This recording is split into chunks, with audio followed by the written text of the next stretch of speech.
Hi everyone, welcome to this webinar with Eric Edmeades. Eric, how are you today? I'm doing great. Thank you very much. I'm glad to be here too. I can't wait to get started because what you're going to talk about today is something that I personally care about. I travel around the world giving speeches, I talk in front of large audiences, but when I see you, Eric, there's something special about what happens when you take the stage. Now we'll come to that in a moment. Now for those of you tuning in, this is a special Mindvalley webinar. I'm excited to be sharing this with you because what you're going to learn on this webinar is how to walk on a stage, but also a boardroom, into a brainstorm, talk to your boss in such a way where you make an impact. And I know so many of you out there are teachers, are healers, are coaches, or are entrepreneurs who run your own business, or A-level employees who have to pitch ideas and make a major mark at a executive meeting or a brainstorm. This webinar is for you. So let me tell you about our special guest. Eric, okay if I make you blush a couple of minutes? If you have to. Well, we'll do that. So Eric is the creator of WildFit, which is the fitness program here on Mindvalley. WildFit is a phenomenal program that causes incredible results by having people change the way they eat, right? And Eric started his career as a speaker speaking about WildFit. But there's something unique about Eric's brain. You know, with your background in evolutionary biology and the way you think about things, Eric, when you go into something, you truly become a master. So Eric soon found out that he was traveling the world talking about WildFit. There were certain things he could put into place to create crazy impact with the audience. Now, here's what I know. Last year, after doing WildFit, I asked Eric to be a speaker at Mindvalley's A-Fest. The topic was biohacking body and brain.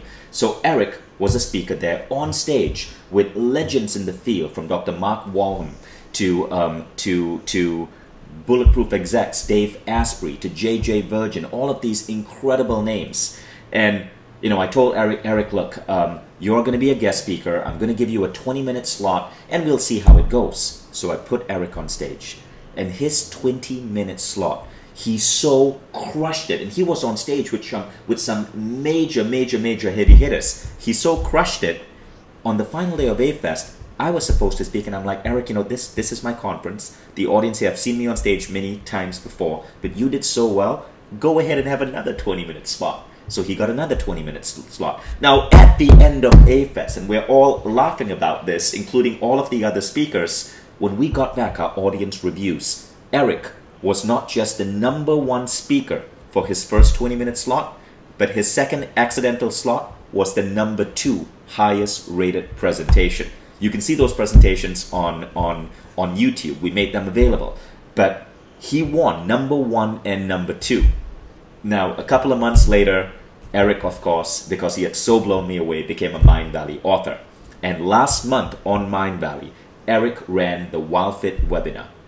The WildFit webinar that we just ran, we filmed it in Cabo in January, we just ran this masterclass on Mindvalley in March, once again broke records. It was the single highest performing webinar per viewer in the history of Mindvalley. So again, I just want to stress, there's something incredible about Eric's style of delivery. And what you're going to learn in this webinar is how.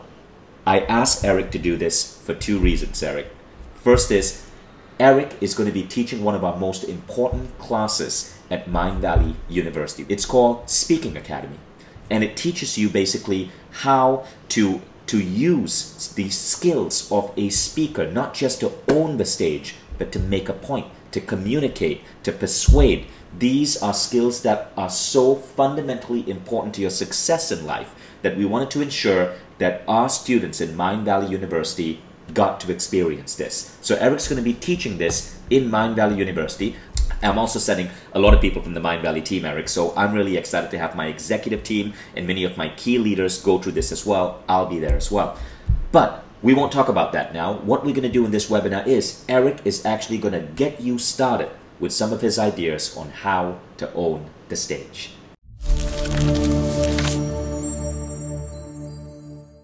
Eric, shall we begin?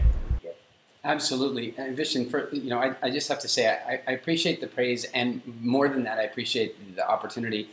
I consider myself pretty blessed that I get to do work that has an impact on people's lives, as you know, from a WildFit perspective. I mean, what's more valuable than somebody adding 20 years of incredible life experience to their life? You know, I value that a great deal. Speaking is another thing entirely for me, and that's because, you know, something that you might not know about me, but it did not come easily to me. I was horrified of public speaking. I don't mean like I was nervous. I mean that it would literally cause me to lose weight if somebody asked me to do a presentation. Even if I didn't agree to do it, the idea that there was a presentation out there that somebody wanted me to do would fill me with such dread that I would have a hard time eating. So wow. I know what it's like to go through the transition of abject terror to the point where today I walk on any stage anywhere in the world, and I don't, you know, there's no getting the butterflies to fly in formation. I had to go on stage, I guess about 1.5 years ago. On Friday night, I had to go on stage after Bill Clinton. And that next Saturday, the very next morning, I had to go on stage after Tony Robbins. Wait, you know, when was this? I didn't know. This is in London. Like I said, about 1.5 years or 2 years ago, 2 separate events. It was really cool. I was actually there in London working with Tony, and I got this random call out of the blue. Could you come do this presentation with President Bill Clinton? And I'm like, yeah, but I have to get permission from Tony because they brought me here. And I made it all work by inviting Tony to come to dinner with President Clinton, and it was a really special event. That's amazing. I never knew about that. It was really cool. It was here's the bizarre bit though. The organizers put my talk right after President Clinton, and so I couldn't get to the dinner in time. So I got this text from Tony, and Sage wasn't with him, and I got this text. He's like, "I'm here with Bill. Where the hell are you?" So I missed my own dinner with Tony Robbins and Bill Clinton. Oh my God! But anyway, what an incredible opportunity. It was cool. But the bigger message here is that I walked onto those stages without any nerves of any kind.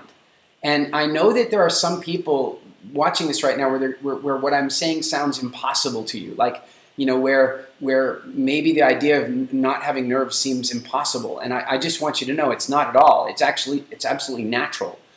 Every single person on earth was born a natural presenter, a natural communicator. I can prove it to you. If you weren't born a natural communicator, you never would have got your diapers changed. You know, like sometime after being very effective at getting our diapers changed and then going to school and then being raised by parents that forgot what it was like sometimes to think like a kid, we learned a series of conditionings. You know, we learned that teachers, you know, if you were, Vish, and I imagine you and I are a little bit of daydreaming in school sometimes, you know, and school was not the best learning environment for me. And so what does the teacher do? The teacher notices that you're daydreaming and they call you for the next answer. Now you got to stand up in front of all these kids and you don't know the answer. Introduction to public speaking. Oh, and by the way, aren't kids like among the worst audiences in the world if you're a kid? Like you get something wrong when you're 8 years old standing up in front of the class. When are they going to forget that you got it wrong? Never. You're going to show up for your 25-year reunion and they're going to remember that you got it wrong that day. And that's how many of us are introduced to public speaking. And so we make these decisions at the age of 5, 4, 7, 8, 12 that public speaking is terrifying. And so I'm here to say that it absolutely does not need to be that way. And I want to give you, I could do 5 hours on this alone and absolutely you would begin to feel better about any presentation that you would ever have to give. But here's one thought I want to share with everybody.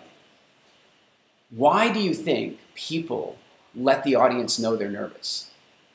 Because they do, don't they? Some people walk right onto the stage and say, "Oh, I'm really nervous right now." And other people communicate it with their body, right? You know, they show that they're nervous and they give off nervous body language. And some people, they get all the way through their talk, and at the end, when everybody's clapping, they go, "Oh, that was really scary." And so one way or the other, they're communicating with the audience that they were a little nervous. And I want to tell you why they're doing it, consciously or unconsciously. They're doing it to get sympathy. They're doing it to get feedback. They're doing it because it will increase the number of people who come up to them afterward and tell them what a great job they did.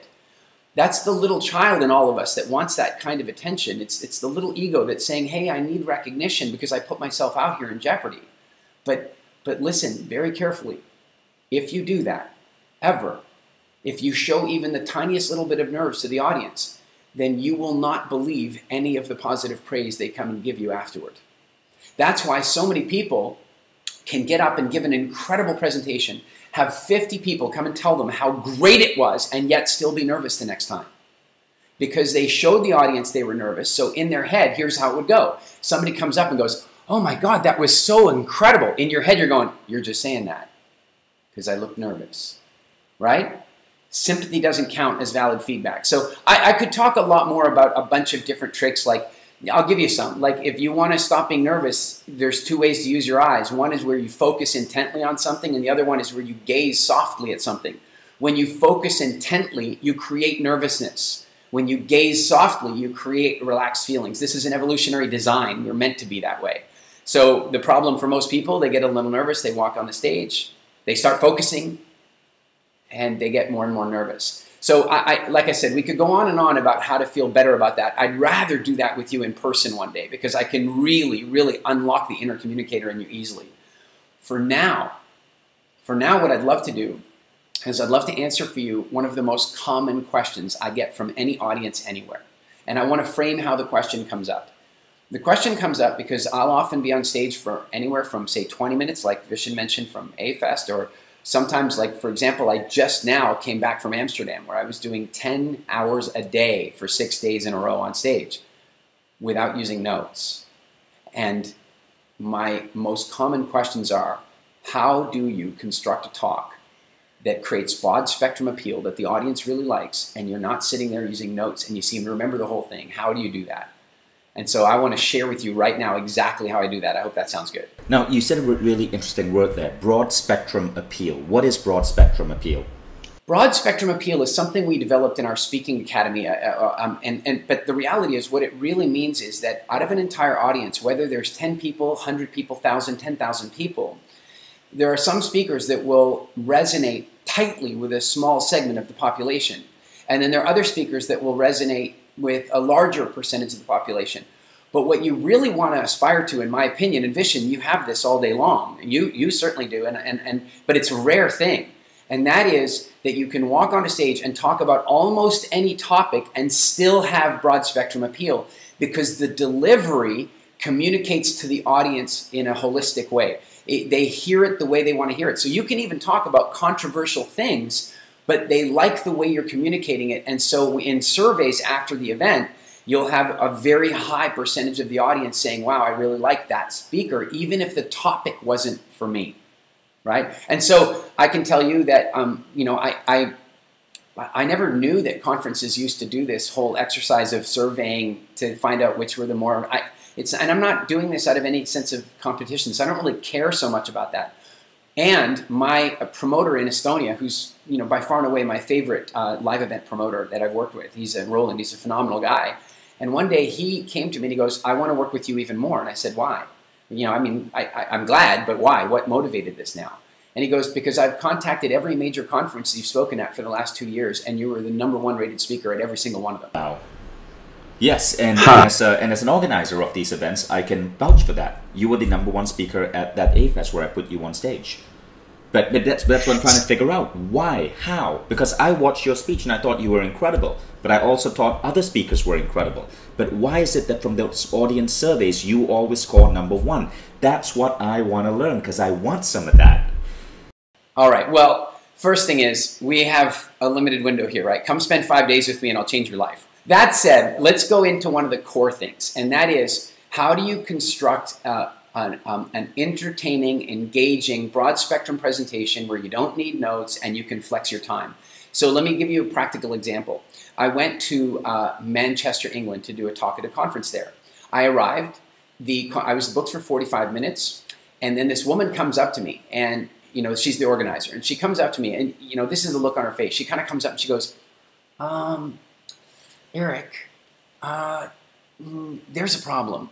We've had a little overbooking of the speakers. Could you cut your talk down to 30 minutes?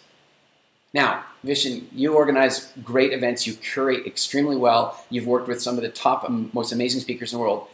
You can tell me, how does the average speaker respond to that news? It is horrible. It's horrible when that happens.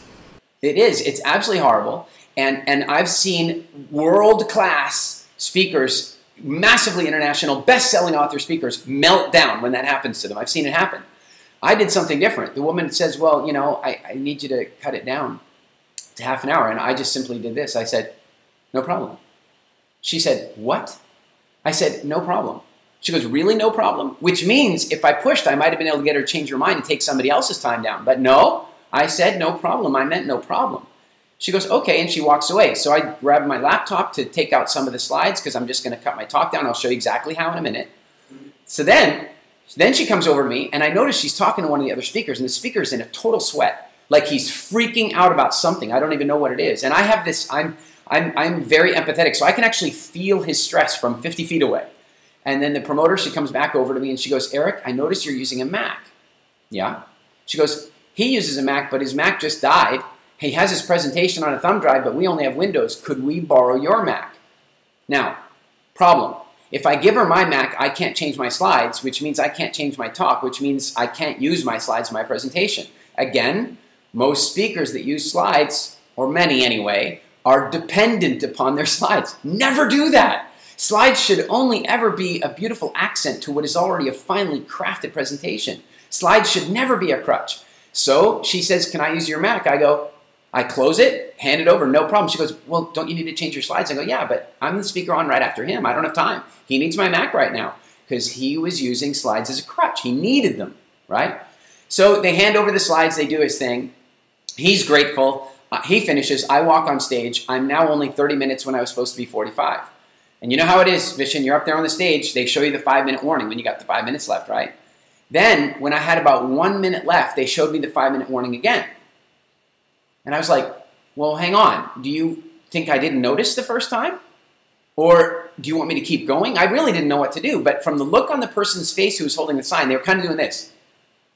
So I'm going, okay, they need me to go another 5 minutes. So I did. And then they showed me another 5-minute sign. And then I kid you not, they showed me a 15-minute sign. And then they showed me a 30-minute sign. All told, I was on stage for an hour and a half, over an hour and a half, when I was scheduled for 30 minutes. Now, here's where this is all very important.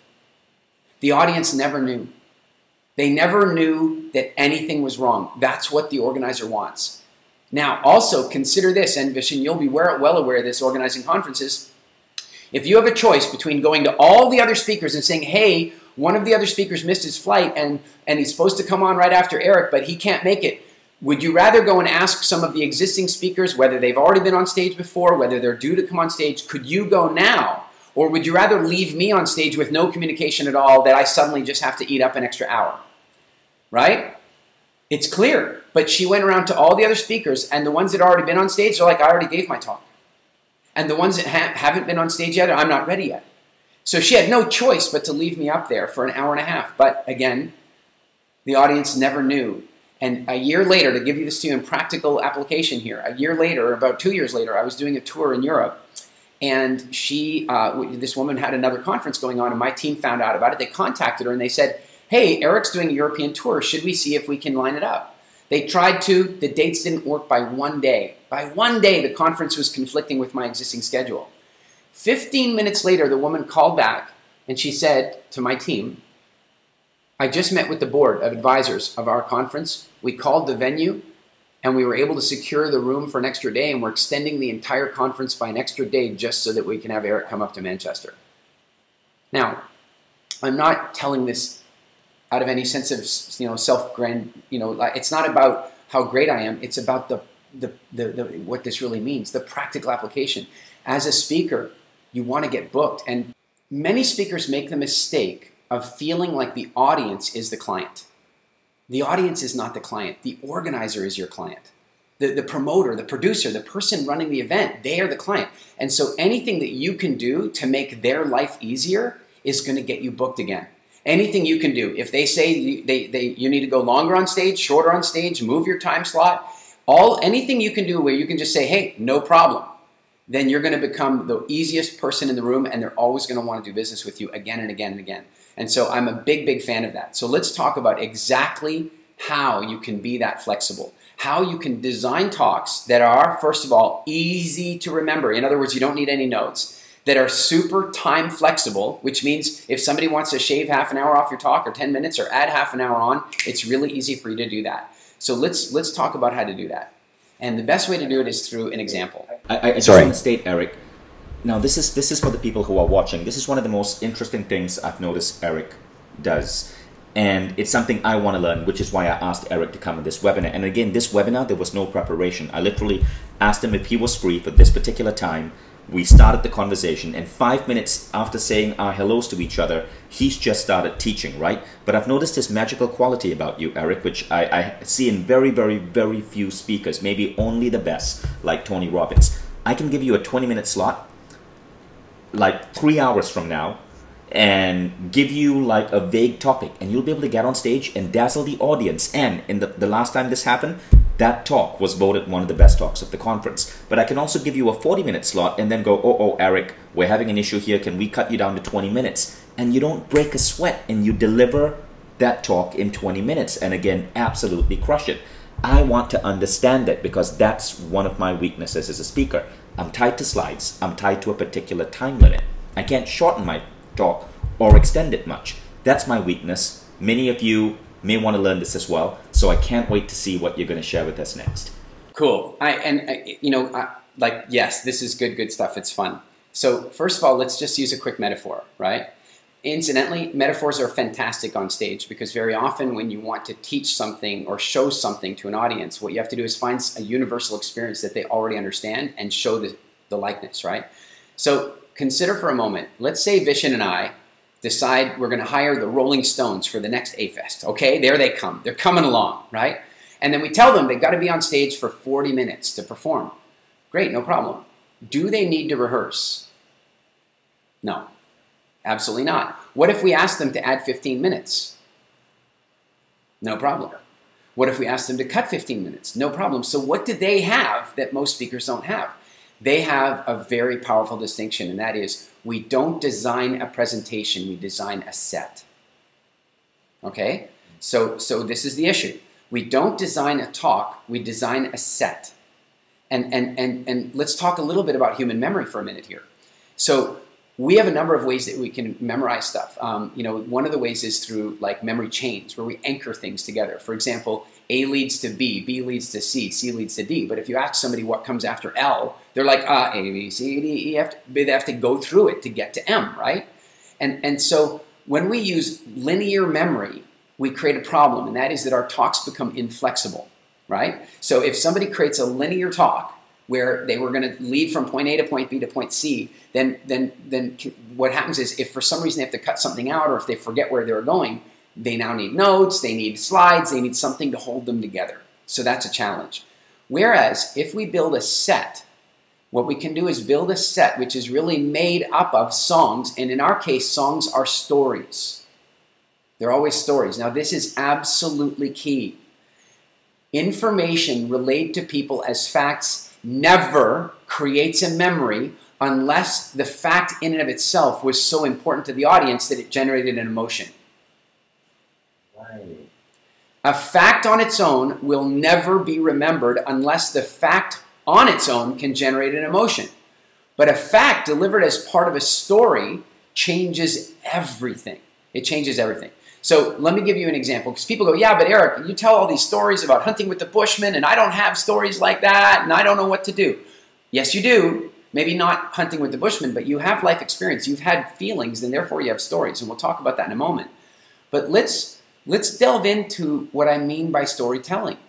Let's imagine that I have to present numbers to the board. Okay, so you guys are the board, and I'm coming to present numbers to the board. Now, the reason board meetings are called board meetings is because everybody's bored. Nobody knows how to speak at a board meeting. This is the way people come in and speak at the board meeting. Well, ladies and gentlemen of the board, I am here to present the numbers. As you know, last month we agreed that the projections would be around 12%, and what actually happened was we produced 14%. Whatever. That's a board meeting, right? But what if that same person comes in and he goes, ladies and gentlemen of the board, I'm having an interesting day. I have to remind you that last month when we all got together, we had quite a lot of debate about what the projection should look like. And you'll remember that we agreed that the projection should be 12%. You may also remember that I disagreed, that I thought that was a very optimistic number. So this morning, when I got the numbers from accounting and I was preparing my talk to come to you guys today, I had quite an awakening, because what we really did was not the 14%. Not the 14, or sorry, not the 12% that I thought was optimistic. We actually did 14%. It's a story. Wow. That's it. That's all. It's not magic. It's just delivered in a way that the mind wants to receive it. And the best metaphor, again, I use for this is if you're using an iPhone, you got a lightning cable. If you're using an Android, you got a USB. That's the physical interface. Your physical interface, your eyes, your ears, your smell, your touch, whatever. Physical interface. But you cannot change the physical interface from an Android app and plug it into your iPhone because there's also the way the software is compiled. And the way humans want their software compiled, the way humans want their data delivered is in story. They don't want structure. They do want structure, structured story. They don't want facts relayed after facts. So one of my good friends, a very good friend of mine, world-class speaker, best-selling author, New York Times, the whole deal. She's been speaking since like a lot longer than I have. And then one day she came and said, same thing you just asked me. She goes, Eric, how do you do that? How do you tell a story where people come up afterward and go, how long was Eric on stage? Because I feel like it was 30 minutes, but I feel like we were there for a year or two at the same time. What happened? And so I watched her do one of her talks. And what I noticed is that her story was a good story, but she told it as facts. So for example, if I want to tell you a story about hunting with the Bushmen, I can tell it as facts. I went to see the Bushmen. They had an arrow contest. I got 2 of my arrows into the target. They invited me to go hunting. Of course I said yes. We went hunting. When we were out hunting, we ran 17 miles in the bush in Africa. I mean, yeah, it's a story, isn't it? I mean, it has a beginning, a middle, and an end, a challenge to overcome. But it wasn't storified, or more to the point, it wasn't turned into a story with texture and emotion. So if I want to do it differently, I'm going to say, you know, the first time I went to go visit with the Bushmen, I was really amazed when they handed me a bow and arrow. And I'm not talking about some bow and arrow that they got from a sporting goods shop. I'm talking about like they make them from the materials around them, you know. And they handed me this bow and arrow and gestured that they had a piece of baobab tree over here. And they wanted me to shoot my arrow toward the baobab tree, or the piece of wood, right? And it was kind of fun. I'm no kind of archer, so I can tell you that what happened was purely luck. But I got 2 of my 4 arrows into the piece of wood, right? So this is the most amazing thing. Then they invited me to go hunting with them. No kidding. I mean, can you imagine with my interest in anthropology and history? That's like saying, Eric, do you want to get in a time machine? Like I'm in. And so we went out. You get the point. It's a story now, right? And so whether you're giving numbers to the board, or you're talking about raising your kids, or you're talking about building an incredible business, or you're teaching principles of meditation, I don't really care what the topic is. If you relay facts, you will put people to sleep. If you tell a story, you'll put them into the most gorgeous story listening trance where they can really learn and when you can really have an impact upon them. So we build a set. So let's talk about what goes on inside a set. So when I'm saying that we want to build a set, right? If we think about it in musical terms, building a set means we have a series of songs. And the reason that the Rolling Stones doesn't need to practice is they know their songs, right? Nobody needs their music on a music stand. They don't need the lyrics. They know their songs. They've done them so many times. Well, when we build a set, what we do is build a set of stories. And we know our stories. Why? Because they're truthful and they are our own life experience. So therefore, we don't have to memorize them because they were already inside, which means we simply have to remember them.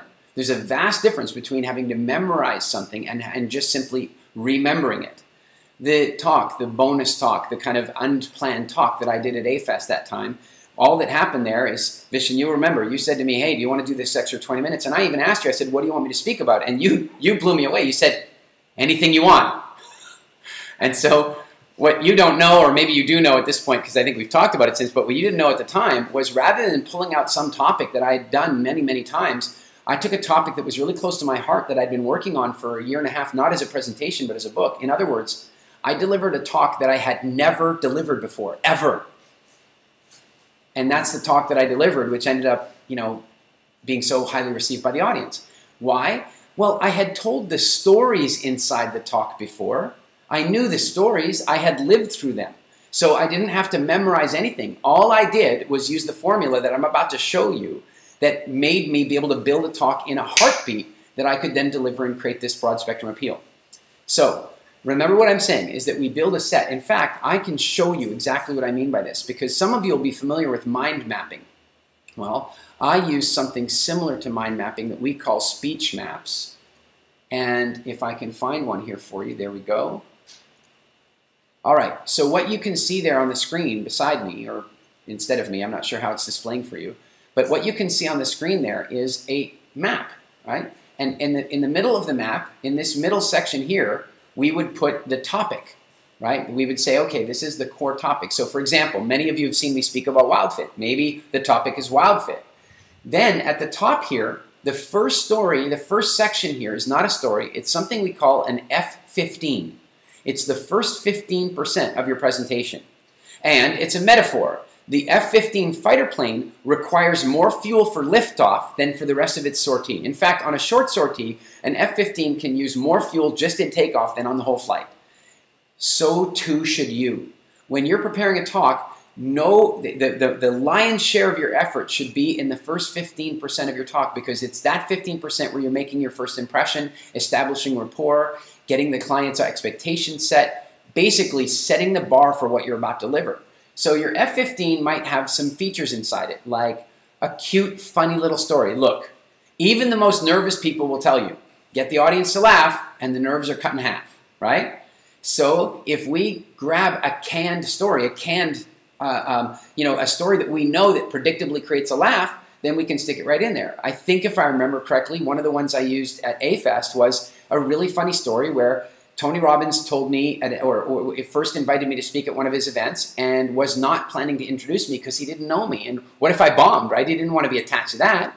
But then we met in the hallway, and he really liked me, and he decided that he would introduce me personally. But get where it gets complicated is that the whole talk was being done for a Chinese audience through a Chinese translator. So my introduction had been translated into Chinese. And when Tony decided to introduce me, they couldn't find the English translation. He didn't ask me. I would have given him one, but he just asked his team. So instead of finding the English one, they just translated it back to English from Chinese. Okay, that's never going to work. My introduction said things like, Eric's an entrepreneur. He's had businesses in the Hollywood special effects, medical simulation, mobile data capture. He started his first business and sold it 9 years later. Right? It said something like that. No. Not by the time it's been taken from English to Chinese and back to the English again. Tony gets on the stage and he goes, "You guys, I'm so excited to introduce this next speaker. He started his first business when he was 9 years old." Right? I mean, totally lost in translation, right? But every single time I've ever used that with an audience, especially if they like Tony Robbins, it's a fabulous story. It makes everybody laugh. I relax them. I relax me. F-15. Other things that I'll do in my F-15 is I'll frame the audience for what's coming next. Now, you remember what I said before? I would never admit to being nervous. I mean, these days I'm never nervous anymore, but when I was, I learned, don't do that. Instead, I'll do the opposite. Now, I have to admit that when I did that one talk at A-Fest that I hadn't planned, I really hadn't planned. So, I mean, I just walked up on stage. I watched the recording of it the other day for editing purposes, and this is what I said in the beginning of it.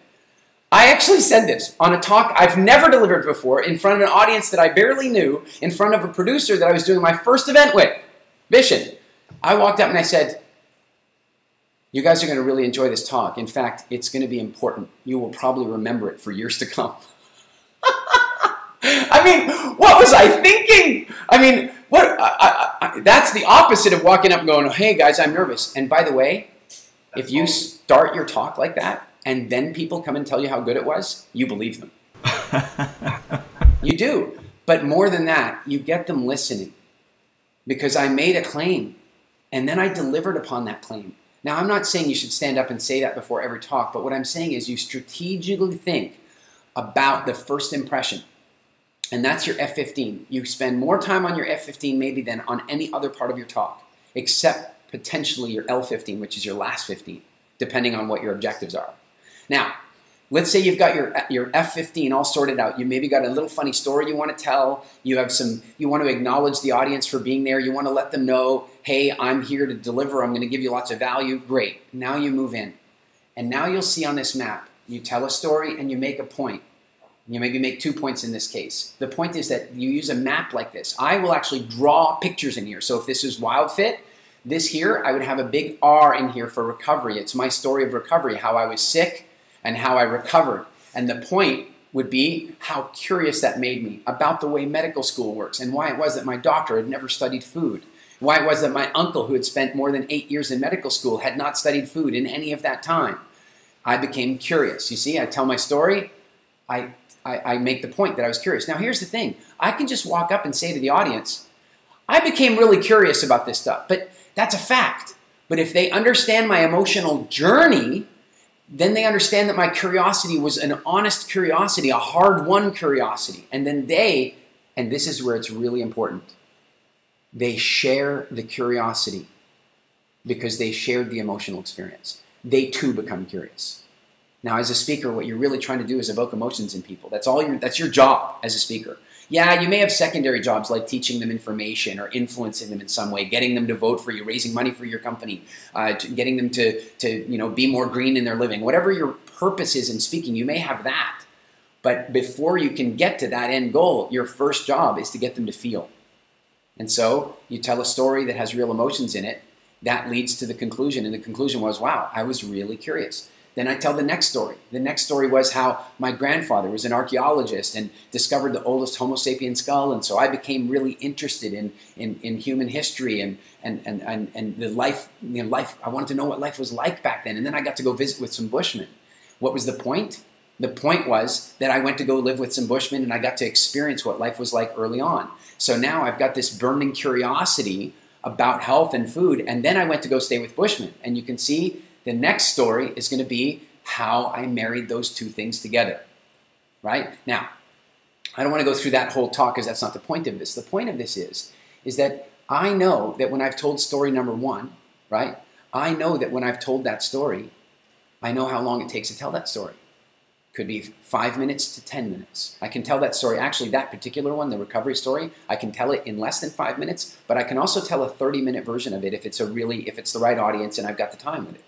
Then the next story about my grandfather, again, I can do that in 4 or 5 minutes, but there's a nice 15-minute version of it as well where I really color it up. Then there's my first time visiting with the Bushmen. Well, that story, I can tell that story for 2 hours and keep it entertaining for an audience because so much stuff happened that day. But I can also tell a 15-minute version of it that makes the main points. Now, think about what that means. That means that once I've constructed and filled out my speech map, once I've filled out that map, I can tell you that my talk minimally will be a 40-minute talk. But I can also make it a 3-hour talk if I really want to. That means that I have complete time flexibility with my talk simply in what we call flexing the stories. I can flex them one way or the other. But it also allows me to do something else, and that is simply add or subtract stories that are contextually relevant to the topic. So in Manchester, what happened is they said, you got 5 minutes, you got 5 more minutes, now you have 15 minutes, now you have 30 minutes. So what did I do? I just went into my head. I said, all right, what is a story that's contextually relevant here? And boom, I brought that story up. No need of notes, no need to memorize anything. All I had to do is remember what was already in there. And so my talk became incredibly flexible. Now, one more thing about this that's really powerful. And I know some of you will actually do this. And if you do, then I want to meet you one day in person and I want you to tell me what an impact it had on you, really. Because I did this and it made all the difference in the world to me. I get a lot of interesting feedback from audiences. I've probably done 10,000 hours on stage. I've spoken in over 20 countries around the world. And I love what I do. And then some of the feedback that I get really hammers home what it is that people find important, right? Your feedback, by the way, as a speaker is your best consulting you'll ever get. Even if it's not what you want to hear in that moment, it's the best consulting you'll ever get.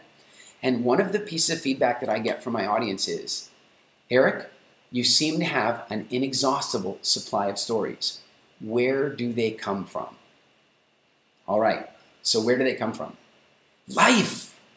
They come from you and me. They come from experience. If you did ever get a chance to see my talk on the hindsight window, you will see that that entire talk was built around one of the most horrible life events you could imagine, where almost everything that I owned was stolen. Almost everything I owned was stolen.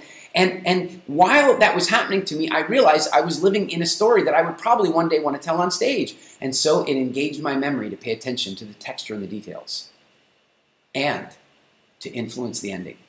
One of the most beautiful things about becoming a speaker is you begin to realize that everything that happens in your life is a story. And so you begin to realize that when you're in the story, you start thinking, well, how do I, when I tell this story one day in my book or on stage, do I want to tell the story, well, all these bad things happened to me and it turned out I was a whiny baby and just complained all the time? Or do you want to tell the victory story of how you overcame it? Hi, guys, I bought a movie studio. No kidding, I bought a movie studio. Not just any movie studio. I bought the movie studio that was the original model shop where they made Star Wars, Empire Strikes Back, Indiana Jones, Mission Impossible, Pirates of the Caribbean. I bought that place. Fabulous story, don't you think? Except for one problem. The guys that sold it to me were not so honorable. In fact, one of them was facing, at one point had been indicted by the state of California, was facing 493 years in prison for investment fraud. Changed his name and got involved in selling me the studio. It ended up taking every penny I had. It made me from super wealthy to broke overnight. I mean, it was horrible. And then one day, I realized I was in a story. And I wanted that story to end well. Right? And that's where your stories come from. They come from your life. And the beauty is once you realize you're a storyteller, you will start to influence your stories. You'll start to want them to end well. So how do you remember them? This is really key. They're all in there, by the way. Anytime you've ever had an emotion, you've created a memory. Even if it's not like super right on your mind, if you had an emotion, you had a memory. So it's in there. Okay, so here's what you do. You can use Evernote or OneNote for this, but I'm just going to talk about using it on paper. Just start on paper. Then when you've kind of got your paper system sorted out, you can go to Evernote. But on paper, it's really simple. Get yourself a journal. Okay, open up to a blank page. At the top, you write the title of the story. So the story about Tony Robbins introducing me and getting the translation mixed up, I call that story Lost in Translation. So it has a title. Then I write the bullet points of the story. I do not write the story. Never, ever write the story. Never, ever write your talks. Not unless you're reading off a teleprompter and you're forced to do that for circumstantial reasons. Incidentally, without getting into politics here, if you'd like to know one of the reasons that Donald Trump won, it's because he only used a teleprompter twice. That meant that even though people didn't like what he was saying, they liked the authenticity with which he delivered it. It's an unfortunate reality. So we don't write the story, and here's why. If you write the story, you'll be tempted to memorize it the way you wrote it. And we write and speak in different language. You can always tell the people who memorize their talk. It goes like this. Hello, my name is Eric Edmeades. Welcome, ladies and gentlemen. I'm glad you're here today. Today, I'm going to share with you some details about public speaking. I'm going to talk, you can tell. You can tell. Never. So all I do, title at the top, Lost in Translation, then the body, which is just bullet points. The bullet points are there just to remind you of some of the finer details. Then, in the top right-hand corner, you write down the minimum and maximum time that talk will take. The minimum and maximum time. So if you know that story, like Lost in Translation, I can tell that story in 2 or 3 minutes like I did for you in this example. Or I can tell it in there's about a 25-minute version of it, which is hilarious, and it has about 5 or 6 really good laughs in it. So I write in the top, say 3 minutes to 15 minutes. So I know the length that story takes to tell. Then, on the bottom of the page, I write all the tags or topics that story could be related to. So in the case of Lost in Translation, I write down TR for Tony Robbins. I write down translation, Chinese, Fiji, business mastery, public speaking, F15. I write all the little topics that talk can be related to. Why? Because now when Vishen comes up to me and says, Eric, can you do a bonus talk of 20 minutes? And I say, what topic? He can name almost any topic he wants, and I take my journal out and I just flip through the bottom pages and look for that topic. Then I find the 10 stories. I decide which 3 of the 10 I want to tell. I see if it fits into the time slot he's got me. And 10 minutes later, I've got a talk that's ready to deliver, and I will never need notes. Wow, that's mind-blowing. So you actually have a journal organized this way that you take with you when you're traveling. Once you've got the journal locked down, then you can switch it to Evernote. Because you just use the same structure. 1 page, title at the top, time, and so on. But now the beauty is all the tags are saved as tags in Evernote. Which means now all I have to do is type in, let's say I'm doing a talk, let's say public speaking. Then all I need to do is go to Evernote, type in the words public speaking, and every story tagged for public speaking pops up, ready to go. Amazing.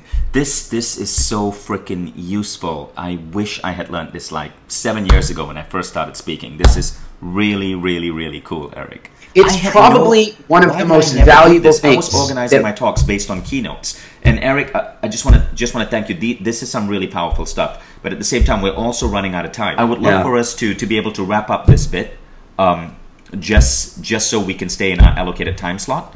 I'd love for you to talk about Speaking Academy, the 5-day event where you're teaching people and turning them into master speakers. But first, let's wrap up this bit, and then we'll talk about Speaking Academy. Sure. Well, I think that the key thing for everybody to remember is let's stay away from linear memory. So we don't write out our talks. We don't try to memorize them. Let's remember that we're building a set. So, you know, your songs in the set are stories. And so the idea is that you're telling a story and you're making a point, telling a story, making a point. And then you end up at, you know, with your final story and your final point. And the beauty of all of this is that you know your stories. I want to add one more thing about when you tell stories. Go into the texture of it. Remember it. Remember the color of the wallpaper. What kind of car were you driving that day? What was the weather like? Give the people the details so they're in the story with you.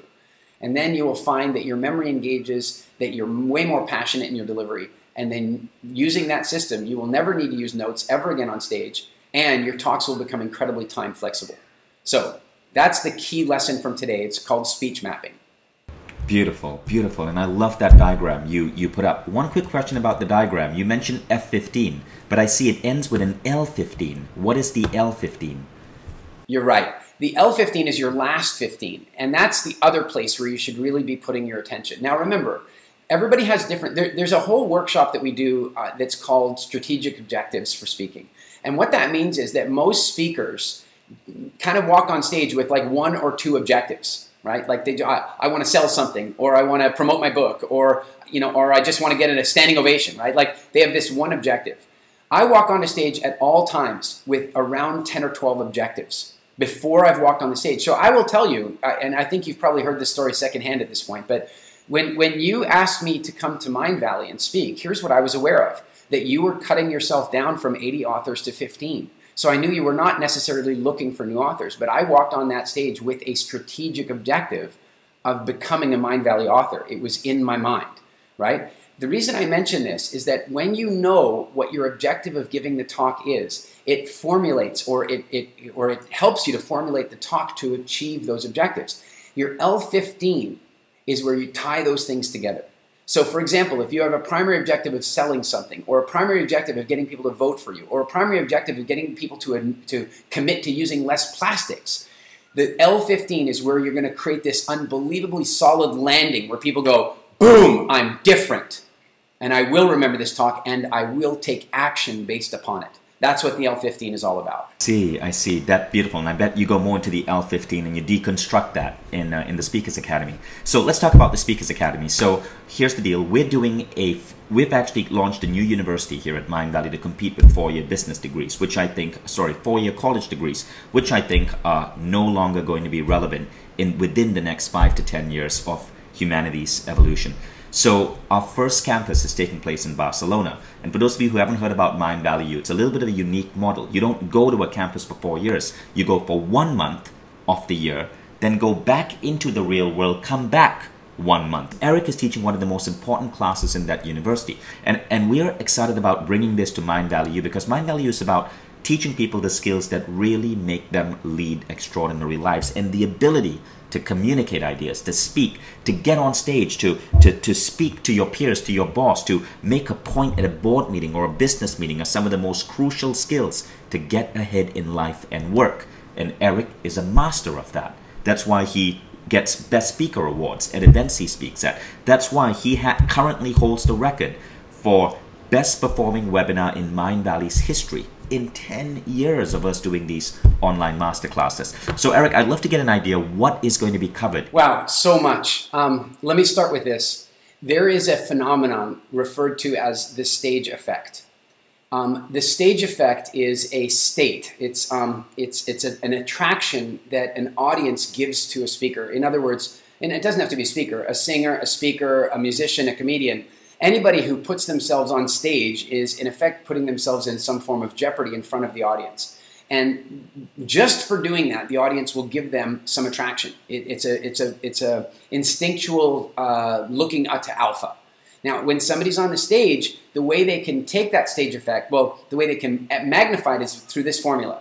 The stage effect is directly related to the quality of your presentation and the size of the audience, right? So if you deliver a very high quality presentation with 100 people, then you'll create some stage effect. But if you deliver that same very high quality presentation with 1,000 people, you will create 10 times the amount of stage effect.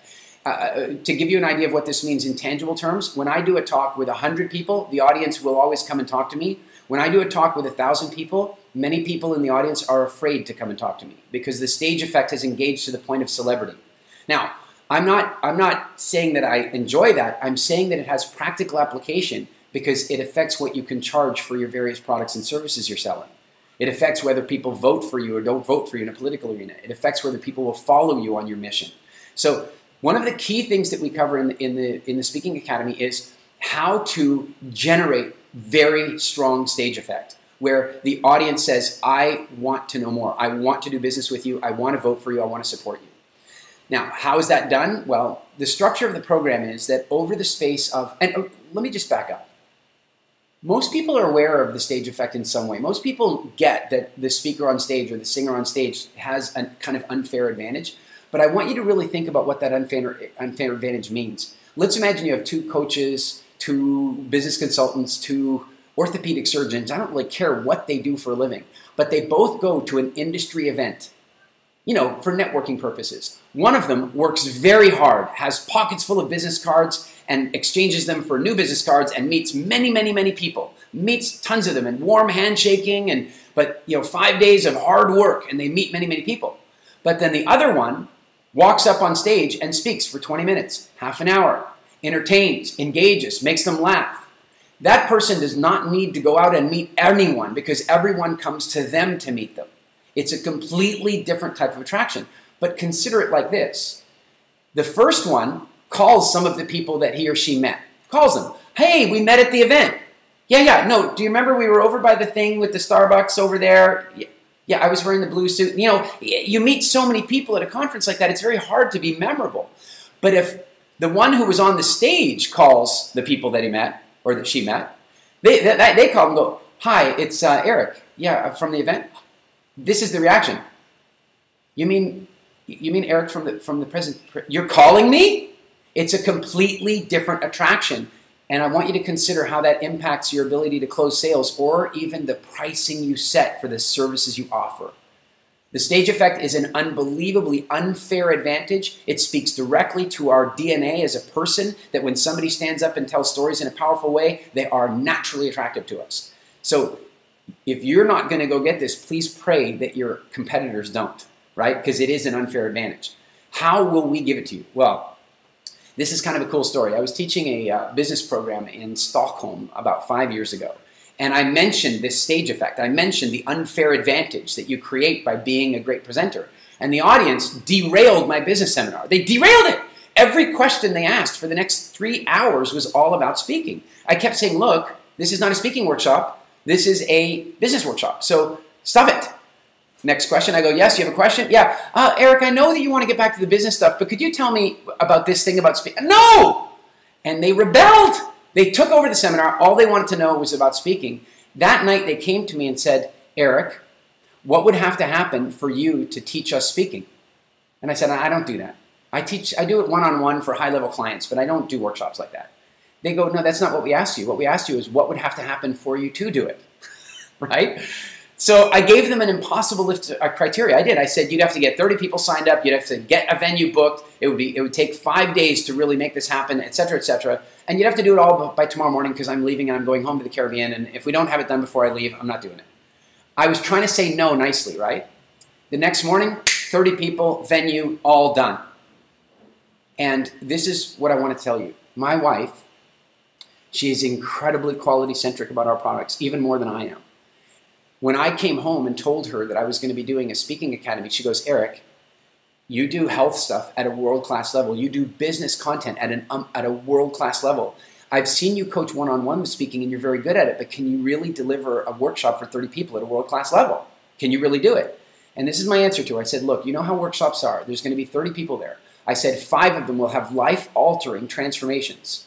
I said 20 of them will really improve their speaking measurably, and 5 of them will have a good time. And she goes, all right, those are not bad numbers for a workshop. You know, they're not. I mean, it's not.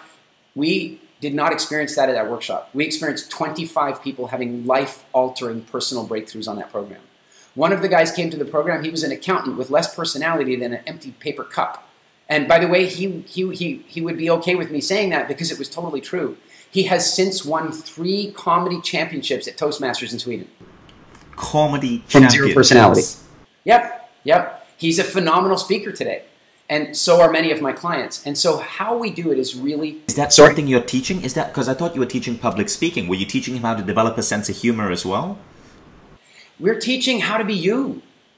And you have a sense of humor. Everybody does. The trouble is that society has caused us to put this shell of expectation around us. And so the way we hold our face, the way we use our voice, the way we stand on stage, the unconscious movement of our body is all somebody else. And what we do at the Speaking Academy is we allow you to find your inner story and your inner self and come out. And if you're an inner comedian, that's going to come out. If you're full of deep love and passion, that's going to come out. And you're going to find out how to make an audience laugh and how to make them cry and how to make them feel. And it's going to be done so beautifully and carefully because over the 5 days, and now we've done this many times since and had huge transformations with clients. It's our most sought after program by far. The feedback from our clients is stronger. I mean, many of you will know with WildFit the kind of feedback we get. Life-altering health change. Here's why I like Speaking Academy even more. You do WildFit, I'm going to hear from you. But it's going to be 3 months later, 6 months later, when you've lost weight or your fibromyalgia's gone away or your type 2 diabetes, whatever. Right? I'm going to hear from you. I love it. But at Speaking Academy, I'm going to watch it happen on day 3 and day 4. You're going to change right that moment. I'm not going to wait 3 months. I'm going to see it in that moment, and so is everybody else. How? Every morning, we have the teaching portion where I'm sharing specific strategies. Then in the second half of the morning, you practice those strategies in the room with the audience. Like you will be doing a huge amount of practical application. Then we have lunch. Then after lunch, the group is broken up into sub-teams, and they go into special drill rooms where we have cameras set up and lights. It's real. And then you're going to practice and drill and practice and drill. Every day is built roughly like that with specific exercises designed to slowly strip away the ego, allow you to be you, and then to teach you the specific strategies of creating broad spectrum appeal. I'm going to show you that your hands communicate unconscious messages to the audience. It's like that guy doing sign language for Nelson Mandela's funeral. You're doing all this stuff and you think it doesn't mean anything, but it does. And I'm going to show you how to use it in a way that communicates what you want to communicate instead of some unconscious stuff. I'm going to show you voice, that there are 3 different voices in the room. And if you only speak to the one that's natural to you, then automatically you fail at the project of creating broad spectrum appeal because only 30% of the audience is going to like you. Whereas, if I can show you how to use the full spectrum, the whole audience is going to enjoy you. I'm going to show you something called the charisma pattern, which is exactly how to start your talk in terms of the way you use your voice to make sure that the entire audience is in the first minute. It's the same pattern used by Martin Luther King. It's the same pattern used by John F. Kennedy. It's a phenomenally powerful thing. And not only am I going to show it to you, but you'll get to practice it. You'll get to use it. And the entire event is wrapped up by Speaking Academy Idol. And that's a game that we play where over the course of the program, we're keeping track of people. And some of the people get nominated to do a final speech. And then some of those people get nominated to do the ultimate speeches to actually compete for the championship. And it's extremely real. Why do we do this? A, gamification works to keep engagement, but also, as many of you will know if you've ever seen me speaking out in the real world or you've seen videos of mine online, I always try to take things and make them practical and real. And so every aspect of the way the Speaking Academy works is designed to mimic the real world. So that when you finally do go out into the real world, whether you're a novice speaker, some of my clients are some of the, one of my clients is, I believe, like the best-selling nonfiction female author in the history of books.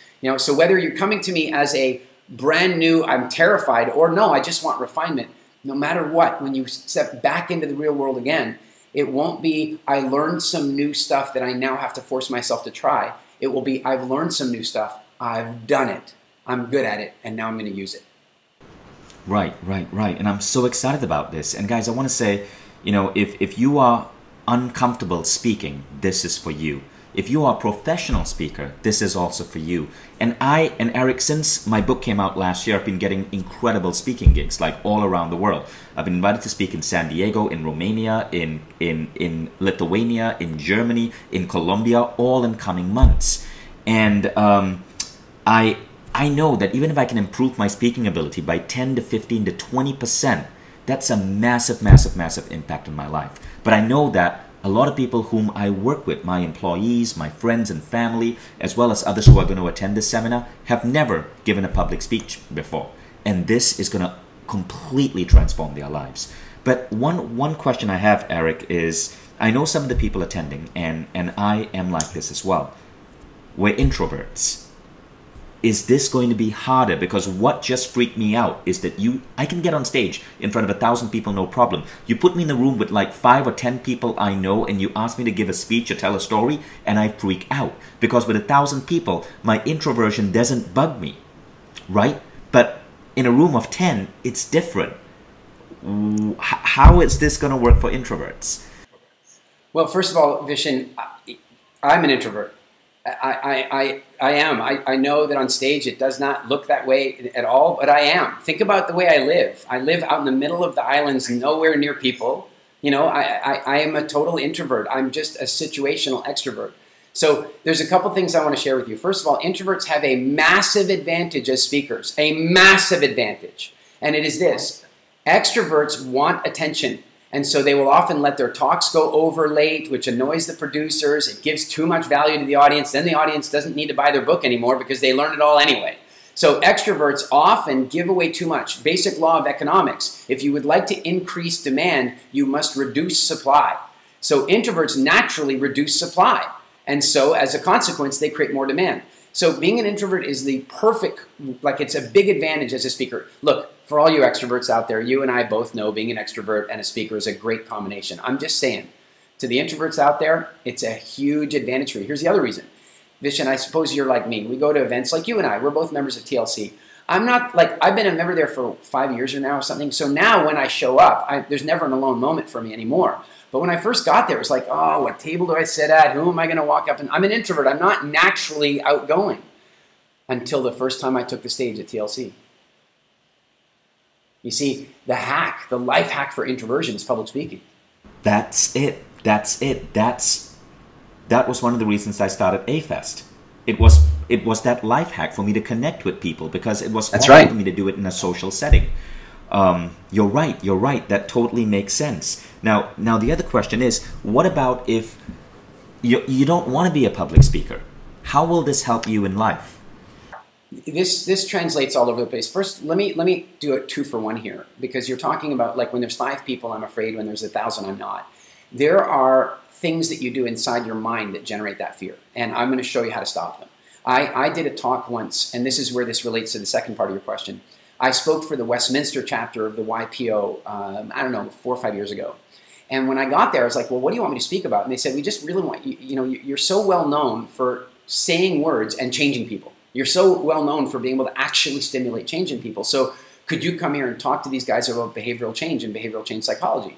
I said, what specifically? And they go, well, these are, YPO, right? These are some of the wealthiest, most powerful. It's the one time when I've walked into a stage and I probably had the lowest net worth in the room, right? I mean, that doesn't happen to me so often. So I walk into this room and these guys are masters of industry. And I asked beforehand, what are the issues they're facing?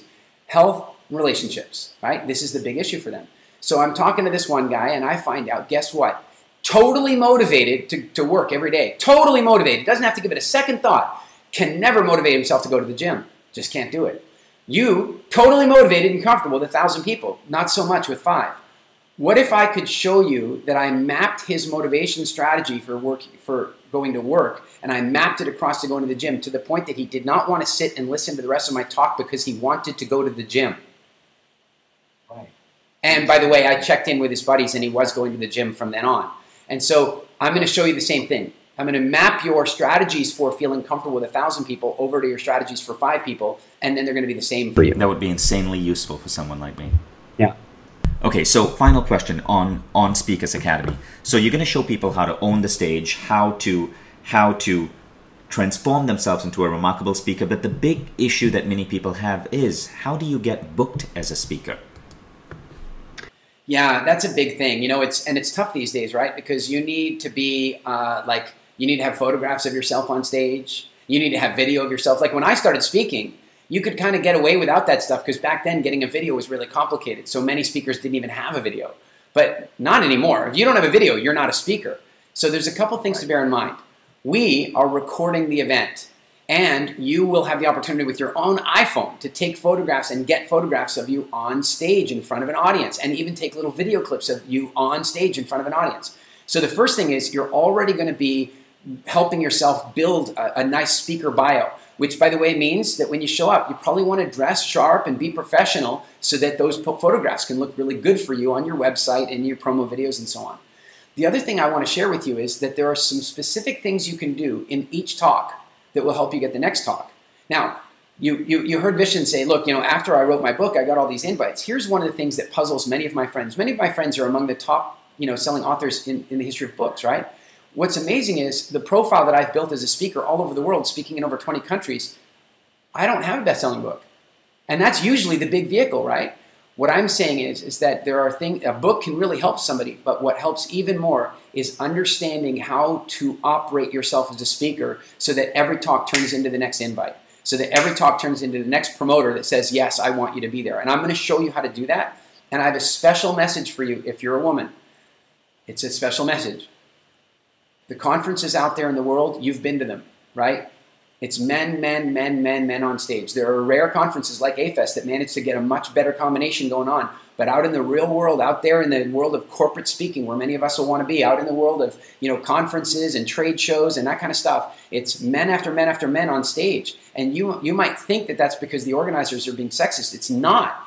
It's because there aren't that many female speakers at the quality where they're willing to book them. And what I'm saying to you is that there's a major market opportunity out there for female speakers. So if you've got a message that needs to get out there in the world, you have an easier time getting onto a stage than most men these days because conferences are looking for them. And I'll show you how exactly to utilize that. So absolutely, Vishen, we will speak about how to become really comfortable being on stage, how to be really good at it, how to achieve your strategic objectives, and how to build yourself as a speaker. Whether you want to be a professional speaker or an industry speaker, because it's two different things, we'll show you how to make that work. I see. So thank you everyone for tuning in. Hope you learned a ton from this masterclass, this webinar. Even if you don't end up taking Eric's event, I hope this was incredibly useful for you as it was for me. Right below this video, there's a link where you can go to a page on Mindvalley Academy where you can see everything about Speakers Academy. Eric, thank you so much for joining us today. Thank you.